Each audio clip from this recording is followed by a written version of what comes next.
Ngayon, gagawa ako ng sandwich ni Kuya.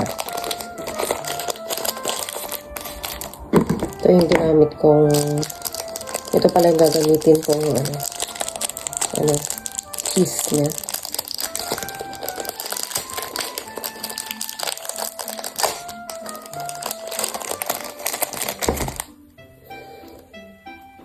So, ang pasok niya kasi ngayon is 10:45 hanggang half 12, 12:30.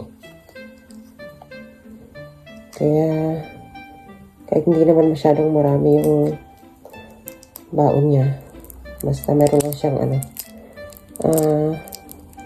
pag snacks, makain pag break time nila. Okay na lang, okay na yan. Hirap na buksan nito. Ay, mali. Ito pala. May sikreto. May sikreto pala ito eh.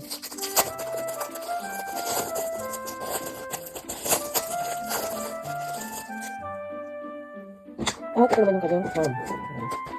Ito kasi kahit hindi sila nagsa-sandwich. Pwede rin ito pang ulam-ulam ba? Pag hindi sila, pag hindi nila gusto mag-tinapay. Pwede rin ito ulam-ulam sa kanin. Kasi ano siya, ready to eat na siya. Diba?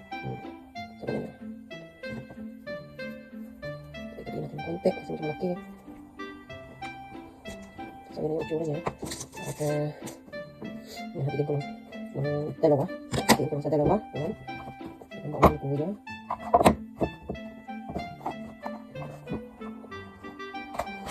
At maglalagay din tayo ng paborito na to. Itong biscuit na to. Paborito niya.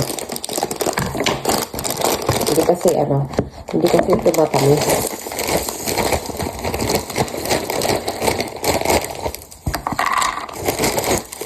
Kaya guys, pag gusto ng anak nyo kainin, yun ang bigay nyo. Huwag nyo bilihan na hindi nila gusto kasi masasayang lang.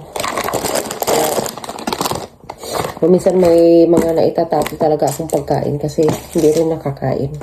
At syempre, yung orange. Yung binili ko kasi, ang ganda ng kulay. So, yan. Isa lang. Lagyan ko lang siya ng isa. So, ayan na yung itsura ng kanyang baon. Yan lang. Simple lang. At syempre, lalagyan ko din siya ng ito. Mango juice niya. Siyempre, ang attire ng lola niya. Wala pang gulihan.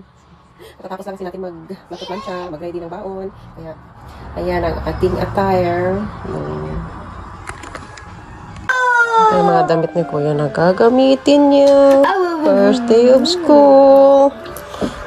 Pili lang siya dyan. Alin kayang magugustuhan niya dyan. Ngayon talaga pag, teenager, mahirap pamili ng susuotin. Impression, asking you something. What do you feel as Kuya first day of school? First day of his school. What do you feel? What do you feel? What do you feel? Are you excited? No. Are you excited? No, I'm sick. Why? Why you're sick? Ice cream! Again?